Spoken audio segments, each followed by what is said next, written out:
eu não sei se te contei esta. Então. Eu, na primária, tivemos aquelas palestras de atravessar a rua, tens lá para os dois lados.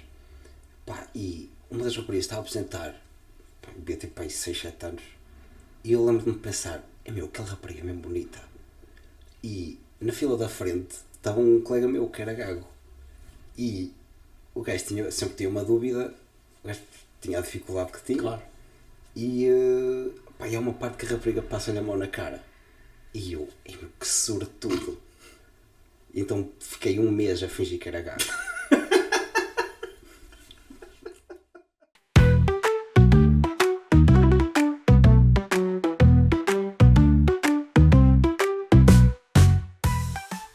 Olá, sejam bem-vindos ao Defunto Cósmico, um podcast onde vamos abordar terror no geral. Filmes, séries, livros, jogos e quem sabe curiosidades. O meu nome é Bruno, sou programador de profissão e entusiasta de terror. Eu sou o Paulo, também sou programador e não arranjo computadores nem impressoras. E o meu papel aqui é o fanático do terror. Neste podcast vamos explorar um mundo fantástico do terror. E como amadores que somos, não estranhem se isto for um bocadinho all over the place. Também somos assim pessoalmente, portanto, não é de estranhar. Este episódio vai sair todos os domingos e hoje vamos trazer aqui 3 filmes. Vamos dar uma pequena introdução a cada um e depois dar um bocadinho da nossa opinião, discutir sobre eles e ver no que é que isto está, no fundo. Fiquem atentos e vamos lá então começar este episódio. Sim. O primeiro filme que trazemos é o The Watchers, baseado num livro. O filme é realizado pela Ishana Shyamalan, filha do M. Night Shyamalan, outro realizador muito conhecido do género. Outrora fantástico. Exatamente. Nós trazemos o The Watchers porque é baseado num livro ao qual eu li e o Bruno não, e eu estava um bocado reticente de ver o filme, mas pronto, a curiosidade acabou por tomar algum partido e então vimos os dois o filme. Pronto, o conceito do filme é sobre uma floresta que tem alguns segredos guardados. E então acompanhamos 4 personagens que vão descobrindo aos poucos a história que a floresta traz. Na minha opinião, eu gostei do filme num overall, mas houve alguns pontos que ainda me fazem alguma impressão. Certo. O filme começa com um homem a fugir de alguém, conseguimos perceber de alguém que está a fugir de alguém ou de alguma coisa. Sim. E então depois desta cena, que é 15 minutos, corta para a nossa personagem principal, a Marina, e a Marina vai fazer uma entrega e a meio do caminho o carro tem um problema motor, e então é aqui que ela dá de caras com esta floresta. No início do filme, quando vemos o homem a fugir, eu colocava alguns flashbacks. Certo. Porque tu não tens grande noção, o personagem aparece depois mais à frente e aqui não tens, até mesmo tu tivesses essa dificuldade em perceber quem era. Sim. Aqui tivemos experiências diferentes, mas por razões diferentes. Sim, né? sim. Leste o livro e depois vais ver o filme. Eu não lendo o livro e vendo o filme percebi que o grande problema é a distância entre a primeira vez que ele aparece e a segunda. Sim. Ou seja, está muita coisa a acontecer para tu te lembrar especificamente daquela personagem. Sim. Sem dúvida. Mas uma coisa que gostei bastante foi os efeitos, o CGI, muito bem feito para para os monstros que estão na floresta, que são uma espécie de humanoides ou Shapeshifters, shapeshifters, exatamente. E pá, as transições muito limpas, muito smooth, isso gostei. E mesmo, ou seja, a representação de livro para filme, acho que foi uma boa caracterização. O ambiente sentiste que foi o mesmo, de certa forma. Ou seja, aquilo que tu não exatamente aquilo que tu imaginavas, mas o teor daquilo que tu imaginavas. Sim. Isso aí foi muito bem conseguido. Pá, e estamos a falar de um primeiro filme, a primeira longa-metragem da realizadora. Sem dúvida. Pá, sim, outros problemas assim muito menos críticos. Por exemplo, a parte da fotografia no fim, em que descobres que Spoiler alert, agora, mas exatamente. Acho que era óbvio. Em que a velhota aparece na fotografia, pá, foi muito rápido. Ou seja, não houve um build-up coeso que te fizesse sentir que a revelação significava alguma coisa, de facto. Sim. Significa e tu consegues fazer isso. Mas... Porque no livro é um efeito de choque. Yeah. E ali não houve grande. Tu vês a primeira fotografia e já sabes, ok, era a outra. Sim. Não, acho que não, nesse aspecto eu posso até pegar aí, porque eu acho que não foi criado o stake da cena, ou seja, de facto não sentiste que havia peso nessa situação, porque ele não é criado ao longo principalmente do último terço do filme. E então quando chegas à fotografia é do género ok. Sim. E tu quando estás no final de um filme e estás a revelar algo importante, a última coisa que tu queres que o espectador sinta é ok. Sim.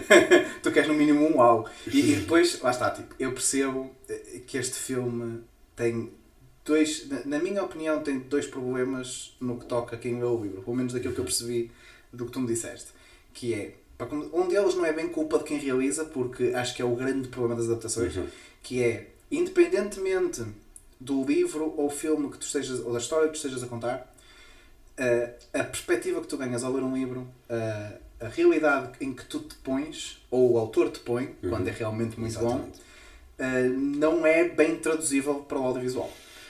Percebes? Muito menos quando se 50 pessoas leram um livro que tiveram 50 realidades completamente diferentes, vão ver a mesma realidade no filme. Sim. Uns vão gostar, outros não. Eu acho que esse é um grande problema em adaptações. Do meu lado, eu gostei muito do filme. Eu acho que nós falámos disso na altura. Não acho que seja um filme extraordinário, não me tirou do sofá. Mas, para ser uma primeira longa-metragem para a Ishana, eu acho que é um ótimo começo. Sim, consigo entender, claro. Há aqui um apoio muito grande por parte dos conhecimentos que ela também foi ganhando por ser filha de quem é, claro, faz parte. Mas eu acho que foi muito bem aproveitado dessa forma. E ela conseguiu mostrar que ter essas hipóteses ajuda a fazer uma longa-metragem desta qualidade, porque claramente nota-se que há um budget ainda considerável envolvido, mas ela de facto entrega bem a história do livro, pelo menos a que eu consegui perceber, e isso também concordas, portanto dá para entender que foi isso que aconteceu. E depois, cinematograficamente, entrega muito bem o filme. Entrega muito bem o ambiente de floresta. Mesmo a soundtrack. Exatamente, era aí que eu ia, exatamente. Porque, principalmente em terror de floresta, não é difícil. Em todo terror a soundtrack é importante. Mas como tu tens tão pouco na floresta que tu possas criar, porque é tudo muito escuro, a soundtrack para quem está a ver é essencial. Mesmo quando não há, que é também isso que depois saber quando a ter e quando não ter a soundtrack. Sim. Para criar aqueles picos de coração. E depois foi o que tu disseste também de acontecer muita coisa. Sim. Então também tens que conseguir jogar isso, a música, os movimentos, tens que conseguir conjugar as duas coisas e ela também conseguiu isso, acho que sem dúvida, bem. Sim. Eu próprio também, quando eu cheguei ao filme um bocadinho às cegas. E pronto. Vocês não me conhecem, mas ele sabe perfeitamente que eu adoro ir para filmes, no geral, mas de terror principalmente, completamente às cegas. Ou seja, se eu puderem ver o trailer, para mim está ótimo. Expliquem-me só mais ou menos sobre o que é, para eu também não ir ver uma coisa que eu já sei que não vou gostar, por exemplo. Mas mesmo aí, às vezes, até se calhar dou uma oportunidade. Sou bem masoquista nesse aspecto. Então, eu fui um bocadinho às cegas, não li o livro, tinha apenas um pequeno e muito sucinto contexto. e sabia que era o primeiro filme da M. Night Shyamalan. E então eu pensei, ok, sem grandes expectativas, porque se eu fosse fazer o meu primeiro filme também acho que não queria esse tipo de pressão, por muito que o meu pai fosse, seja quem for, e acho que ela faz um ótimo trabalho a nível de realização, faz um ótimo trabalho e pronto, tem uma ótima equipa, mesmo a nível de direção de fotografia, de soundtrack, tudo, acho que está. Maquilhagem. De maquilhagem também, exatamente. E depois um props também grande, na minha opinião, grande parte, eu não me lembro de nenhum outcast do grupo principal de atores que fez o filme, acho que todos entregaram bem aquela passagem de a incerteza de estás perdido na floresta, aquele momento em que depois tu percebes que cada passo que tu dás pode ser o último e tens que viver com essa, como é que se diz, com essa ânsia, exatamente, tens uma constante ansiedade ali em cima de ti. E isso não deve ser fácil de representar. Sim. Pá, eu acho que das poucas falhas a nível de produção que tiveste, acho que foi mesmo da parte do pai. É aqui que começa o roast do M. Night? Sim, ok. sim. Não, pá, porque tens muitas partes, não muitas, ok, não, também não vamos exagerar. Certo. Lá está, como eu disse, são poucas as falhas. Mas algumas consegues perceber que a entrega era uma e consegues perceber a entrega, mas pá, não encaixou ali muito bem. Certo. E pá, como temos visto os últimos trabalhos do M. Night Shyamalan, outra hora fantástica. Sim. Eu vou tornar isto a minha catchphrase. Pá, acho que teve aí um bocado de mão dele. Certo. Consigo entender o que estás a dizer, nós também já tínhamos tocado neste assunto offline de certa forma, porque sim, nota-se que há alguns dos recentes hábitos que o M. Night tem, que em parte de alguns deles, pronto, podemos falar, porque também isto é um bocado, já sabemos que é spoiler, portanto não é muito por aí, mas há alguns jumpscares. E eu continuo a acreditar que a referência do Doutor cedo demais também é um bocadinho daquele jogo de expectativas que o M. Night tem sido famoso por fazer nos últimos anos. Sim. E eu acho que isso tem sido uma receita que acho que pronto, para a maioria das pessoas não tem resultado para ele, mas eu entendo em parte que estamos a falar de alguém que de certa forma revolucionou um bocadinho a questão do plot twist, daquela comidela de caco, como nós costumamos dizer, principalmente com filmes como o Sixth Sense, o Sexto Sentido e entre outros, que tu notas claramente que ele está a tentar reinventar essa ideia porque não vais continuar a rodar a roda para o mesmo sítio. Sim. E eu acho que tu notas, não só aí, mas aquele da ilha que eu por acaso esqueci-me do nome. O Old, exatamente. Tu notas aí que ele já está a tentar entrar numa zona mais tipo Lost, mas depois ele próprio perde-se por completo e ele assim, ok, isto não resulta, então deixa-me ver Knock at the Cabin. Se calhar ou demasiado parado ou demasiado, não é inútil enquanto filme, mas não, parece que não sai do sítio. E então isso depois também acho que pesa um bocadinho na receita que ele quer criar. Exatamente. Eu acho que depois culminou completamente no trap. Já estamos a fugir um bocadinho ao The Watcher, mas também acho que traz contexto ao filme. O Trap, o mais recente filme do M. Night, mostra que ele basicamente pegou em tudo aquilo que achava que resultava, que não resultou até agora, e disse, deixa-me ver se tudo junto no caldeirão a coisa borbulha como deve de ser. Não foi o caso. No The Watchers temos aqui algumas notas que parece, alguns momentos em que parece que ou a filha está a buscar essas ideias e ver se cola no dela, que em momentos até cola, é verdade, resulta porque o bolo que ela criou no filme, ao longo do filme, funciona para aquilo que ela está a fazer e não houve exageros, é um bocadinho como pôr só um bocadinho de sal, um bocadinho de sal, e está ótimo, e por isso é que eu gostei do filme, porque ela reinventa-se, sabe ir buscar inspiração, inventa-se no fundo, mas sabe começar, sabe apresentar-se as ideias dela para um primeiro filme, para uma primeira longa-metragem, e mais do que isso, sabe ir buscar inspiração sem ir buscar os erros ou sabes aqueles hábitos quando tu começas a conduzir e tu ganhas e sabes que estás a ser errado, mas já são cenas que tu fazes porque te vais safando. É um bocado isso que eu acho que ela conseguiu evitar. Isso eu acho pronto. Sim, pronto, opa, foi isso, pá, sim, num overall, apesar de ter estes pequenos problemas de algumas partes do filme, Pá, acho que foi uma boa adaptação do livro. Sim. Livro para filme. Sim. Concordo plenamente nesse aspecto. Acho que neste filme chegamos, de certa forma, ao encontro da mesma coisa. Porque, apesar de virmos de perspectivas diferentes, Sim. o filme vai ter mais problemas para quem lê o livro, obviamente. Como já estabelecemos, é de facto uma linha de raciocínio, uma forma de ver as coisas, uma perspectiva que tu ganhas completamente diferente, então é mais difícil fazer essa transição. Mas enquanto filme, acho que foi um filme muito bem conseguido e fico genuinamente curioso por ver um futuro filme dela, porque eu sinto mesmo que ela vai fazer coisas all over the place. Ou seja, sinto que ela pode às vezes pegar num livro, outras vezes fazer histórias originais. Também será muito curioso ver uma história original dela. Acho que pode ser o make it or break it, de certa forma.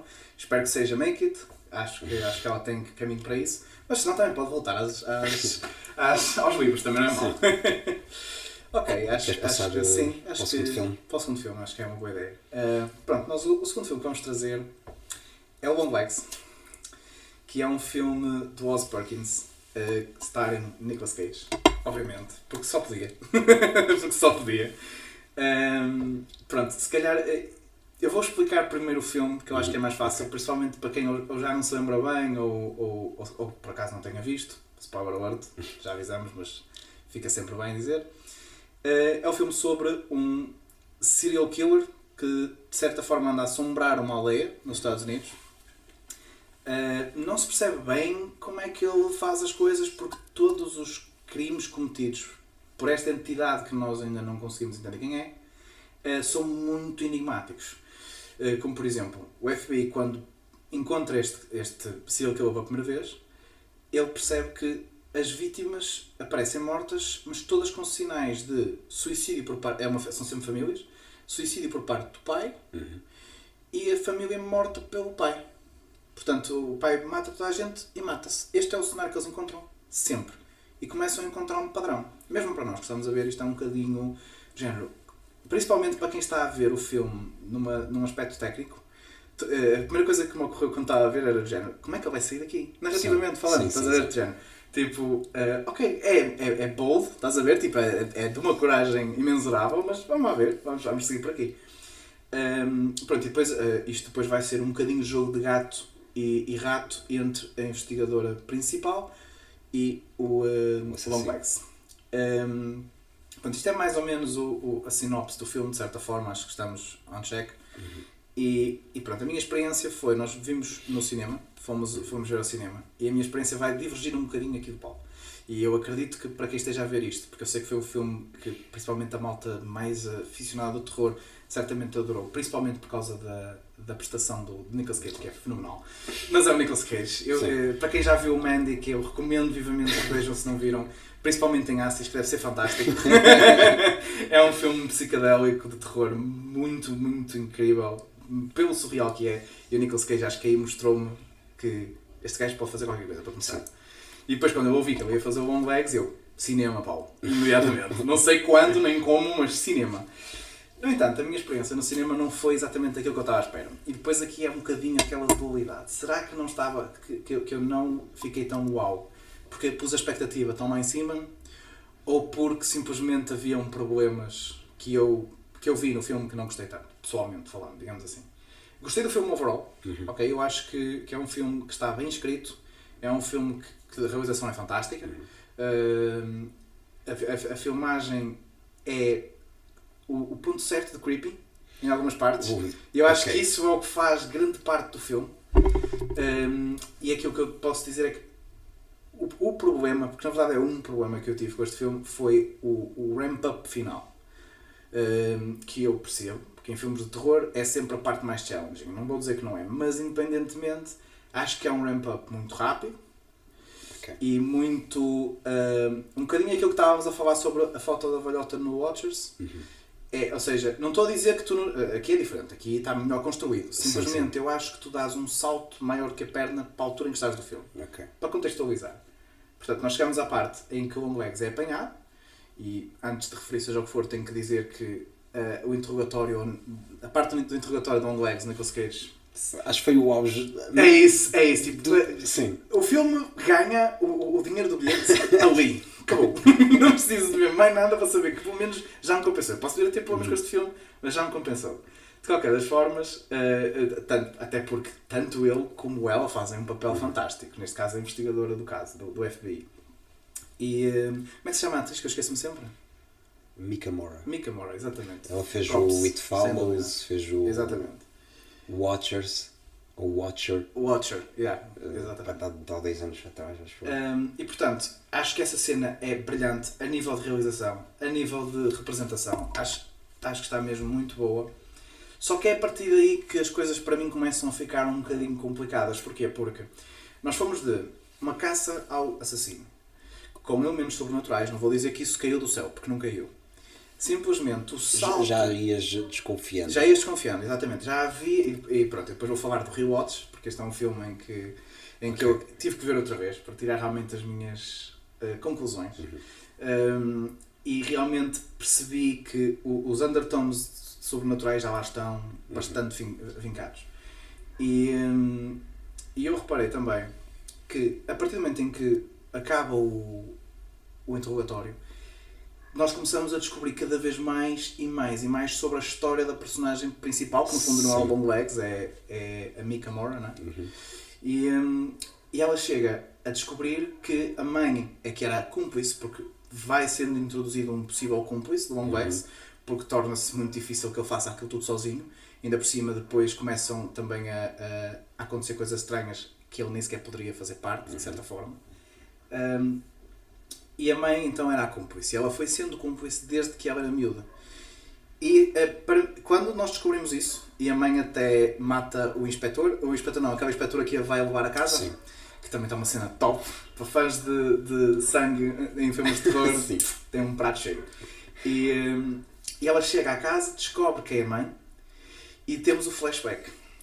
E por mim eu digo-te uma coisa, o filme até aqui está top notch. Okay. Porque tu tens o full circle, porque o filme começa com ela falar com uma menina que tu não sabes quem é, e depois no flashback sabes que essa menina era a Mika Mora desde o início. Exatamente. E eu acho que isso, eu adoro full circles em filmes no geral, portanto eu acho que isso ficou muito bem escrito. Só que depois percebemos que a mãe não é só cúmplice, a mãe está também sob o controlo da entidade sobrenatural, demoníaca, que acompanha o Longlegs e as pessoas que o Longlegs se alia, de certa forma, que é neste caso a mãe da Mika Mora. E aí descobrimos que ela chega à casa das pessoas, dá uma boneca à criança da família, e essa boneca que está possuída pela entidade que eu não percebi muito bem se usa o Longlegs ou se é utilizada pelo Longlegs. Acho que ali é uma espécie de uma simbiose entre os dois, se estivermos a falar mais tecnicamente da coisa. A minha perspectiva é uma cena mais demoníaca. Sim. Ou seja, o Longlegs acho que era mais o condutor, no fundo. Sim. Ou seja, se calhar mais o diabo, certo, em carne e osso. Sem dúvida. Sim, acho que concordo contigo. De certa forma acho que foi o que o realizador e os guionistas, de certa forma, quiseram contar. Mas aí é que entra um bocadinho o meu problema, que é, eu acho que foi demasiado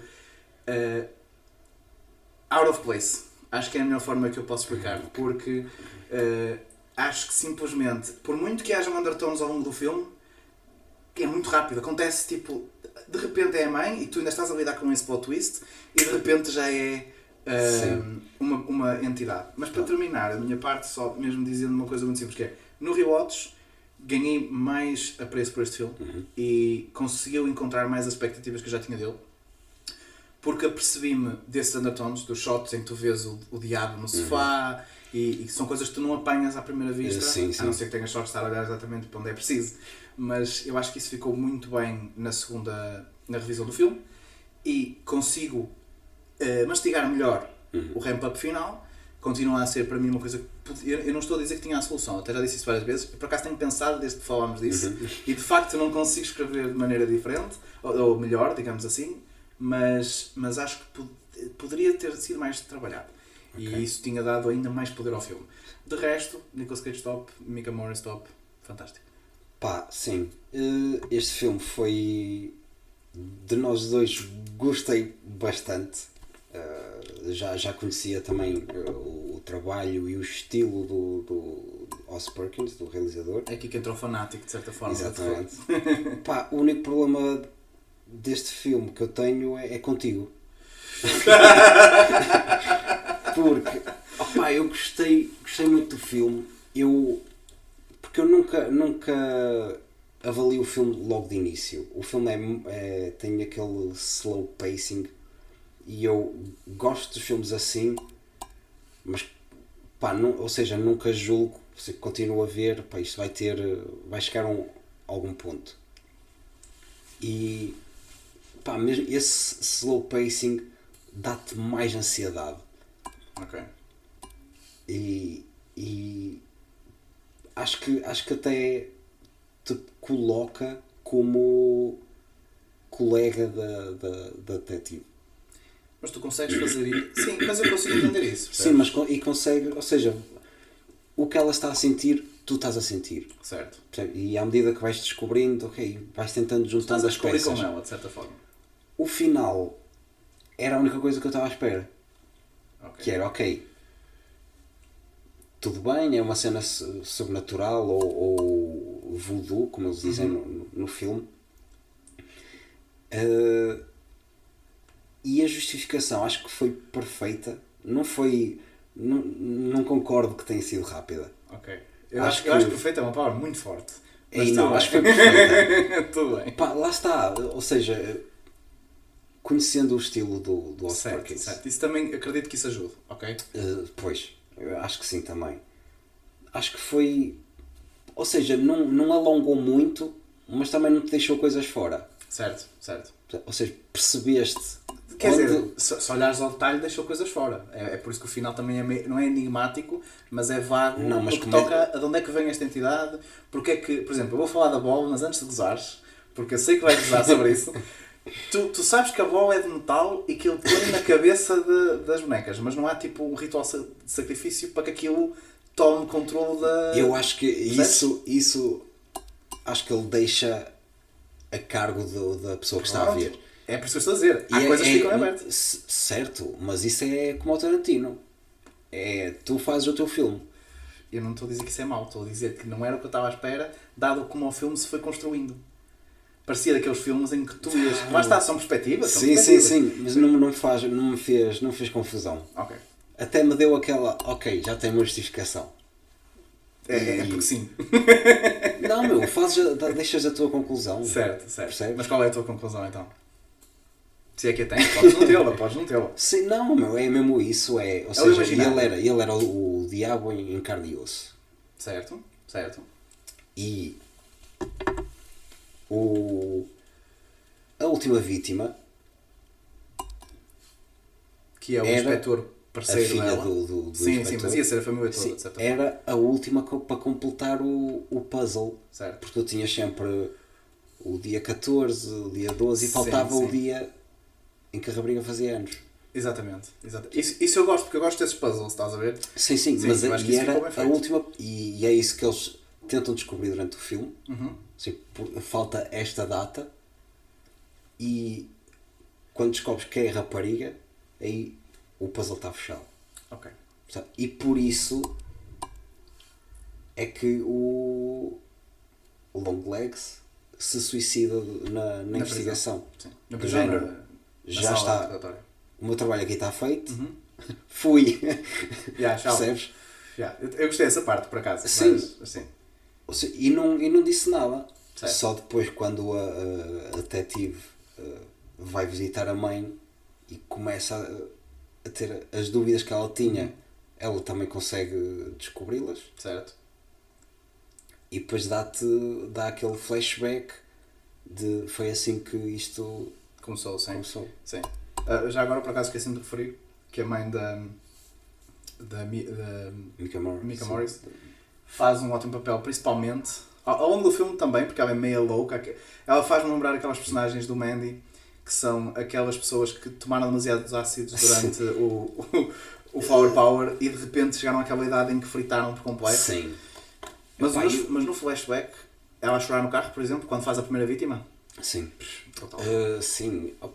Sim, porque a reação inicial, percebe? Ou seja, quando tu a conheces-la, não é, nos dias 2 e depois dá o flashback, consegues fazer a junção de porque é que ela chorou na primeira vítima e porque é que ela hoje é deadpan, não tem sentimentos nenhuns, não tem grandes reações, habituou-se e é este o meu trabalho para esta é a minha vida, para o nosso Lord, Senhor exatamente. das trevas.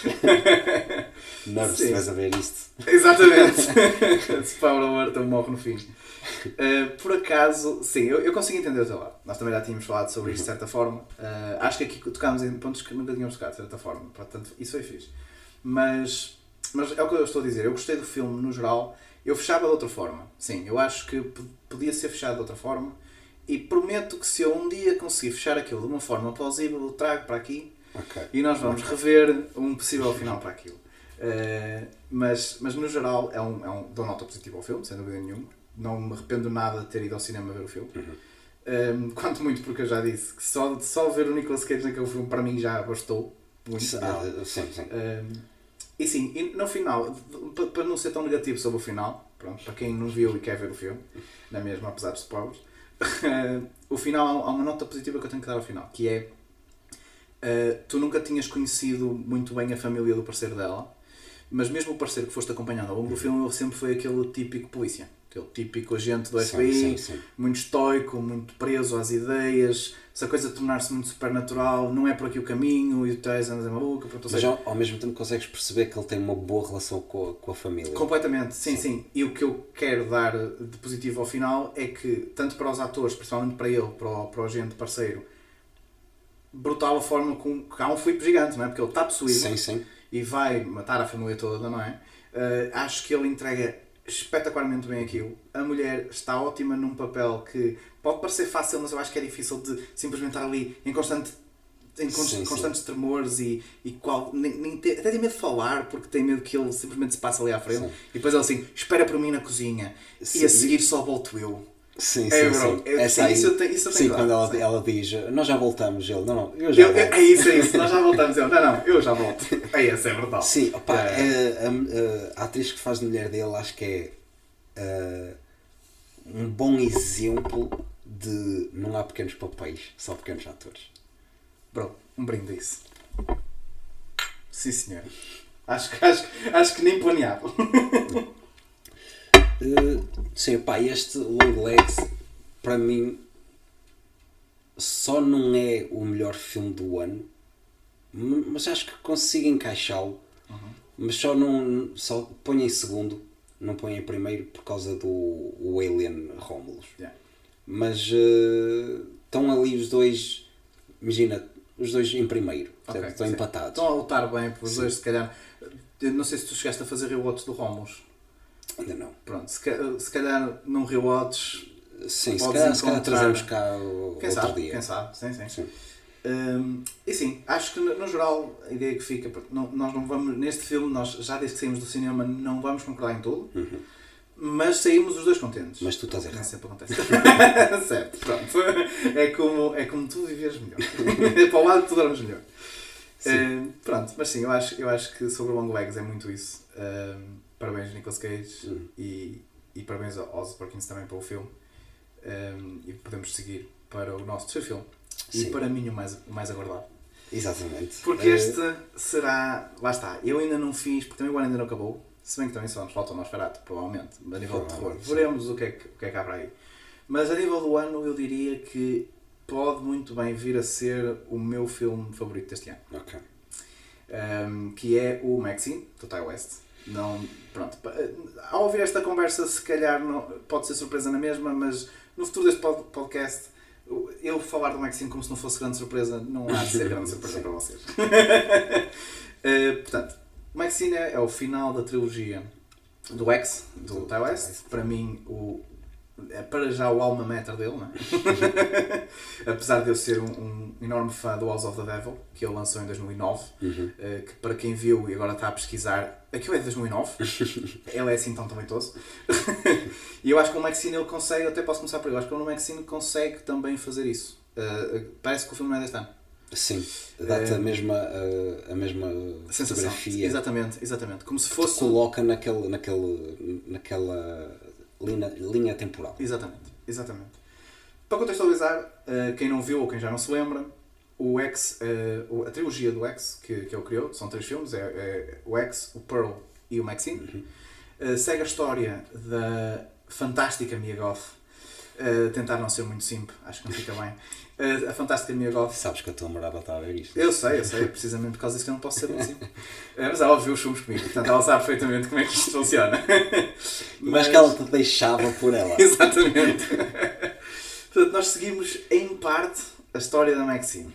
Eu digo em parte porquê? Porque no X, tu sabes que estás a seguir a Maxine, que é uma atriz do cinema adulto, que vai gravar um dos seus filmes numa casa de campo. Sim. Que é da propriedade de um casal já bastante idoso, daquele idoso que já não fala, praticamente, e mal se mexe também, ou seja, pessoas que das duas uma, ou são mesmo muito velhas ou passaram mesmo por muito. Acho que é um bocado por aí. E eles alugaram basicamente um anexo àquela casa, eles vão gravar o filme, mas depois começam a acontecer umas coisas estranhas e a mulher do casal idoso ganha um fascínio de cariz bastante sexual por parte com a Maxine. E esse é o enredo. E com os atores. E com os atores também, mas o principal foco, é a Maxine, o que eu também consigo entender. E o que é que acontece? Todo um filme, o X, pronto, nós estamos aqui para rever o X, mas basicamente nós seguimos a história da Maxine até que eles, depois de muito caos, de terror e tudo mais, ela é a única sobrevivente daquela situação toda e consegue fugir e seguir a vida dela, sempre com o mesmo objetivo que ela sempre teve desde o início, que é ser famosa, ser uma estrela. I wanna be a star.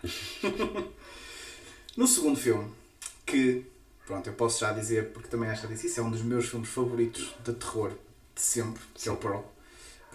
Por várias razões, mas também porque a Mia Goth entrega o papel da carreira dela até agora, sem dúvida nenhuma, principalmente o discurso final.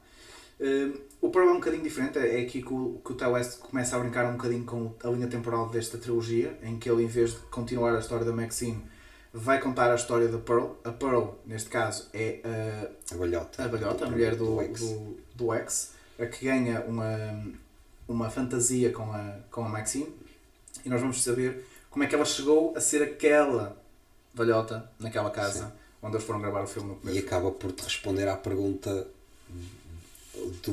responder à parte em que estes balhotes que o pensamento que tiveste inicialmente de estes balhotes passaram por muito. Exatamente. E o segundo, ok, já percebi. Passaram por bastante. Portanto, este é um dos meus momentos favoritos, quando um realizador parece que lê, faz-te pensar uma coisa sem te fazer perceber que tu estás a pensar no que ele quer que tu penses e depois responde. Sim. E é aquele momento em que tu ficas, ele está na minha cabeça. E isso para mim é talento. E então, o Pearl conta a história, pronto, é uma espécie de prequela, não uma espécie, é uma prequela do X. E no Maxine, que é o filme que vamos falar, nós seguimos o que devíamos ter seguido após o X, ou seja, a carreira futura da Maxine.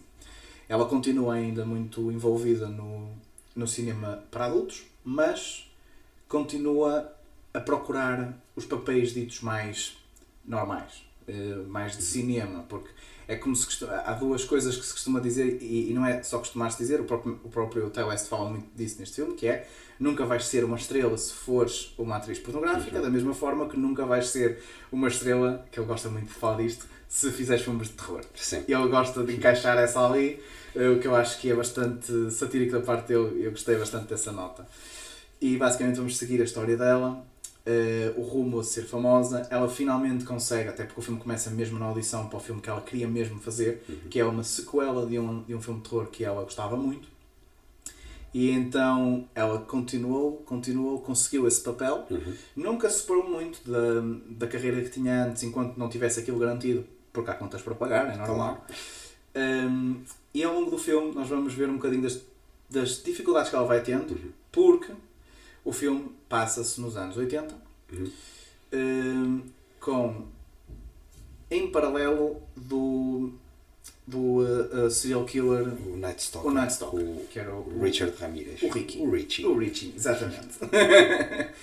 E então ela começa a ser ameaçada por alguém que ela não conhece.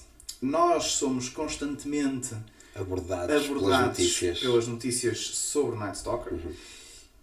E vamos sempre vendo um vulto de preto que a persegue ao longo de todo o filme. Gabardine, chapéu, da whole nine yards. É incrível.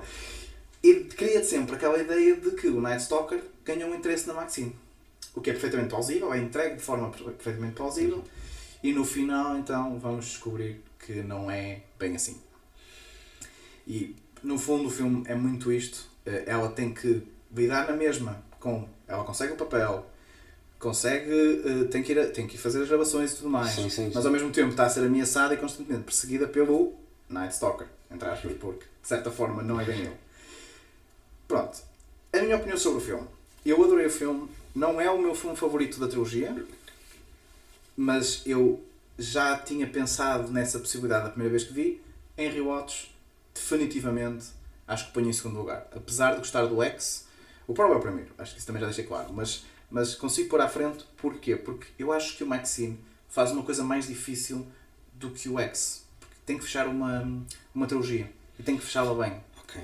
E eu considero que fechou bem. Gosto do X e acho que o X é um grande filme. Mas o Maxine tinha mais expectativa, tinha mais que entregar. E como tinha que fechar uma trilogia, tinha muito mais coisas contra do que a favor numa de resultar. Posso, continuar a dizer que a Maxine faz um papel extraordinário, obviamente. Sim, mas pronto. É porque eu, no outro filme tive sempre a referir o nome da atriz, queria também variar um bocadinho, tal como eu disse, all over the place. A tua namorada vai dizer 2 mulheres. Espera, mas essa não é aquela que... pronto, desculpa. Mas, basicamente, acho que a Mia Goth entrega outro ótimo papel. Não é a Pearl, é um facto, mas é a Mia Goth a ser a Mia Goth. Eu acho que ela encaixa bem em filmes de terror, até porque nós vimos isso no Infinity Pool, mas encaixa melhor quando tem o Ty West e vice-versa. Acho que é uma ótima sinergia que eles têm ali. Nesta trilogia, vou citar o Martin Scorsese. O Ty West encontrou a musa dele. Sem dúvida. Acho que eles os dois tiveram muito bem nesta trilogia, principalmente no Pearl, que foram os dois que escreveram o filme. Assim, nos 3, este último, o Maxine, concordo contigo na parte em que não é o melhor dos 3, certo. Mas acho que nunca o colocaria em segundo. Okay. No ranking da trilogia. Mas sim, fecha muito bem a história, a cena de teres o Night Stalker, ou seja, foi ali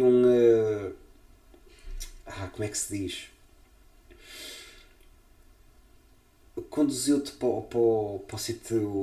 Enganou-te, de certa forma. Exatamente. Sim, enganou-te, sim. Sim, ou seja, pensas que estás a ir por ali e depois dá ali uma direita. Sim, eu gostei bastante disso, sem dúvida. Acho que isso para mim foi o ponto mais forte do filme, a nível de narrativa, de enredo.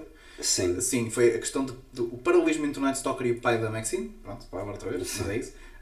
O pai da Maxine acaba por ser a pessoa que a está a perseguir e durante todo o filme o Ty West quer que tu penses que é o Night Stalker.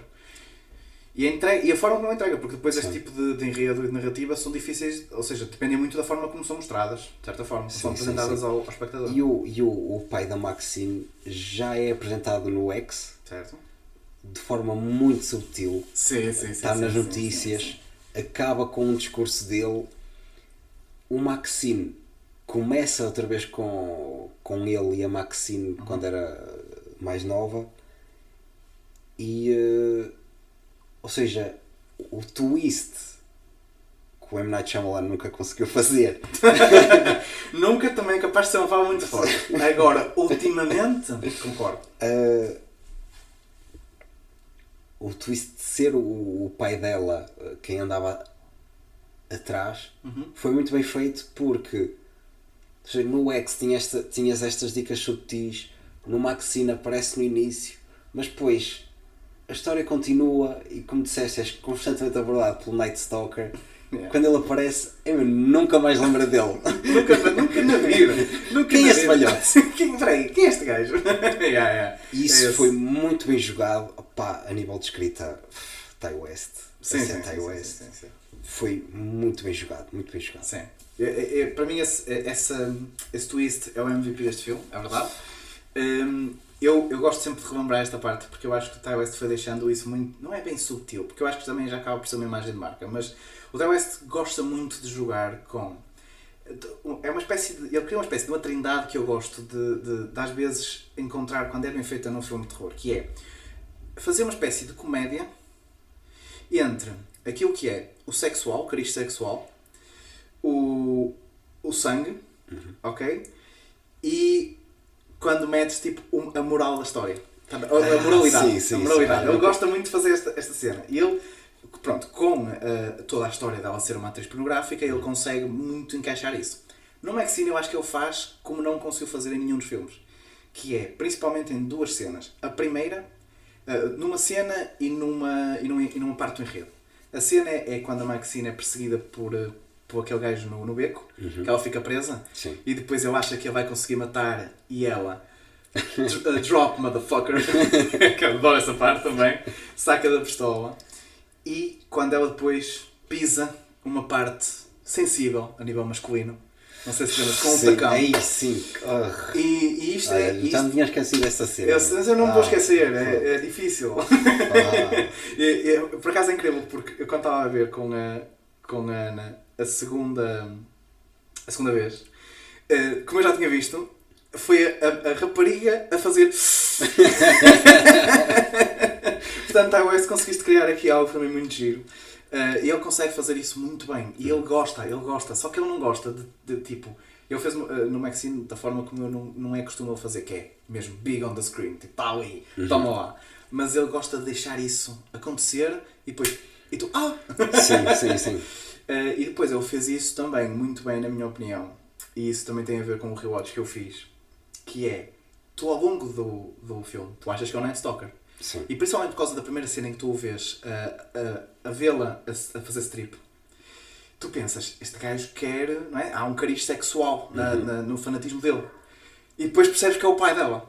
Sim. E que nada tinha a ver com isso. Ou seja, ele fez-te sim. pensar, agarrou-te a esse sentimento para depois... E agora? Sim. Como é que tu te sentes a pensar isso? Se conheces também o historial do Night Stalker, fazia todo sentido. Sim, senhora, fazia. Então, ser o pai dela, que isto Sim. é... Calhou perfeitamente, foi um ótimo twist. Eu gostei mais do twist do paralelismo entre o Night Stalker e o pai dela do que de o perseguidor ser o pai dela. Entendes? Sim. Porque pronto, se eu tiver que dar não é bem uma crítica, é mais uma nota, se calhar, ao final de Maxine, é mesmo porque tu estás todo o filme a ser bombardeado pelas aquelas manifestações religiosas contra a indústria do filme de terror. Que, por acaso eu acho que o Ty West fez muito bem falar disso, porque hoje em dia não é que isso seja um problema para realizadores de terror, mas na altura era. Na altura era, e as manifestações são bastante viscerais e realistas. E eu acho que tu chegas ao fim e se calhar o filme foca-se durante demasiado tempo naquela cena porque ele torna-se aqueles pastores americanos, estás a ver? Que basicamente pregam aquela cena da abundância, não é? Se me deres a mim, Deus dá-te mais. Yeah. E eu acho que ele pintou demasiado isso, que eu acho que fez bem, simplesmente não sei se não alongou-se demasiado. É a única nota que eu podia dar, mas também não acho que peque no filme, porque depois, a partir do momento em que eles começam a perseguir o pai dele, quando aquilo vira um caos, aliás, é quando vira um caos, a parte final em que tens o helicóptero, tens o pai no chão, e ela assim, not say it with me. Lembras que eles têm aquela frase? Sim. Opa, eu acho que isso foi brutal e entrega bem o final do filme. Podia ser o final da trilogia, depois há não é bem um outro, mas tem uma outra parte em que ela, pronto, ficou famosa, é a estrela que sempre quis ser, está no espelho com um corte de cabelo que eu adoro ainda mais, porque eu gosto sempre da minha gosto de cabelo curtinho, acho que fica lindamente, portanto, ótimo. Mas no fundo foi muito a cena de entregar bem o filme, entregar bem a trilogia, fechar a história da Maxine e ela conseguiu aquilo que sempre quis, de certa forma. Claro que ela teve que passar por muito, teve que ver muita coisa, todos nós tivemos, mas ela conseguiu tornar-se uma estrela. Eu acho que isso é a cereja no topo do bolo. E a nível técnico, eu já tinha comentado, mas posso referir ainda mais que tu sentes mesmo que estás a ver um filme dos anos 80. Sim. Seja pelo lettering, seja pelos outfits, seja por aquele, quando tu divides o ecrã em duas cenas, vai aparecer o slide. Pá, foi não só o estilo da fotografia, ou seja, foi também como falaste das manifestações e tudo aquilo faz sentir que estás naquela época. Yeah. E depois foi o estilo de edição também. Sim. Pá, dá-te mesmo aquele sentimento. Este filme tem o que é. Yeah. Ou seja, quem vir daqui a 10 anos, pá, ia jurar que este filme era mais antigo. Que lá está um efeito que eu acho que ele conseguiu também em 2009 com o House of the Dead. Porque tu sempre estás a ver um filme dos anos 70, 80, por aí. Eu quando vi o filme tínhamos completamente esquecido de quando é que era o filme. Isto é dos anos 80. Não, espera aí. 2009. Isto é 2009. Sim, gostei muito do filme. Quero dar uma nota que eu, antes que me esqueça, o Kevin Bacon foi fantástico neste filme. Eu não imaginava vê-lo neste filme, porque eu não o tinha visto no cast, estás a ver? Quando fui para o filme. Tinha visto o The Breaking Bad, o Gustav, que eu esqueço-me do nome do ator. Sim, o que ele faz de detetive. Sim, mas pronto. Ele faz, não é detetive, ele é... não, esse é o de Mr. Robot. Esse é o Canibal. Sim, Bobby Cannavale. Eu estou a falar do Gus de Breaking Bad. Sim. Sim. Eu sabia que ele entrava, mas nunca... Sim, que é o agente, e é aquele típico agente de Hollywood, badass, gangster, e eu perfeito, nem precisa mexer mais. Bobby Cannavale também é outra nota muito positiva. Acho que eu consigo encontrar a sua... Porque ele sempre teve bons papéis, mas era quase tudo comédia. Eu encontro o drama ali com o Sam Esmail, em Mr. Robot, e depois em Homecoming, também, porque ele entra na temporada da Julia Roberts, que é a primeira. E depois volta a encontrar aqui... Ele tem aquela cena de comédia, é o polícia engraçado, estás a ver? Sim. E quer ser ator e não sei o quê, então tem aquela cena. Mas está num terror barra drama, de certa forma. Portanto, sim. E ele, desde o Mr. Robot, que ele mostrou que tinha... Ou seja, como ele era conhecido pelas comédias, ficavas, ok, ele só faz isto. Yeah. Mas ele no Mr. Robot, e neste, né, o Mr. Robot é um drama muito pesado. Sim. E ele consegue inserir aquelas piadas lá no meio, que acaba por ser um comic relief. Yeah. E sempre. Pá, acho que provou só que ele consegue fazer também assim, não qualquer coisa, não digo, mas sim. consegue dar-te aquele comic relief que é bastante importante neste tipo de filmes também. E que não é fácil de conseguir. Facto. Por acaso é muito raro ver um filme de terror que tenha aquela comédia, aquele comic relief que encaixe bem. Sim, por vezes sim. ou é overdue, outras vezes não é suficiente, às vezes nem percebes. Pronto. Mas também agora acho que vamos entrar em próximos filmes de comédia um bocadinho mal habituados, desde o Sister Midnight, sem dúvida. Mas esse definitivamente será um assunto para outro episódio, porque esse temos mesmo muito que falar. Mas sim, eu gostei muito do Maxine, acho que fechou a trilogia. É uma trilogia que eu quero rever na íntegra um dia que consiga, os 3 filmes, sim. Rever bem, porque eu consigo lembrar-me bem dos filmes. Fui vendo também à medida que eles iam saindo, ou seja, vi o X antes do Pearl, ou seja, imediatamente antes, claro que vi antes, mas imediatamente antes, e o Pearl antes do Maxine, portanto, queria mesmo fazer esse seguimento. De resto, Ty West, próximo projeto. Mal possas, sem grandes pressas para também não entregar qualquer merda. mas por favor, porque de facto tens aqui criaste aqui um pequeno fã. Sim. Opa, e para fecharmos aqui, que ranking é que dás a estes 3 filmes? Portanto, ok, se eu tiver que dar, eu em primeiro dos 3 ponho o Maxine. Okay. Em segundo. Porquê que me julgas assim? Isto não é justo. Deixa as pessoas julgar. Já a internet cancelar. Deixem nos comentários, critiquem aqui o... Em primeiro ponho o Maxine, em segundo ponho o Long Legs e em terceiro ponho o Watchers. Sem ofensa, Shyamalan, sim. Mas de facto, também estás aqui contra monstros, não é? No terceiro lugar concordamos, os dois. Troco só o Long Legs para primeiro lugar. Imaginei. E o Maxine no segundo. Ok. Antes de gozarem comigo, lembrem-se que ele gosta do Midsommar. Portanto, acho que isso é preciso referir também. E agora os comentários era só sei que é, também gosto. Eu foda-se. Pronto, eu acho que conseguimos abordar aquilo que queríamos e falar. Acho que podemos dar por encerrado este episódio. Espero que tenham gostado deste tipo de conteúdo. Estamos sempre abertos a sugestões, obviamente. Deem-nos as vossas opiniões sobre os filmes que falámos aqui, sugestões sobre outros filmes que possamos ver, de referência a estes, mesmo os realizadores, com atores que abordámos aqui, por exemplo, ou até outros. Nós adoramos ver filmes de terror, portanto vai ser sempre uma boa sugestão. Depois até podemos dar esse feedback, também é sempre uma boa opção. Espero que tenham gostado e até para a semana. Peace!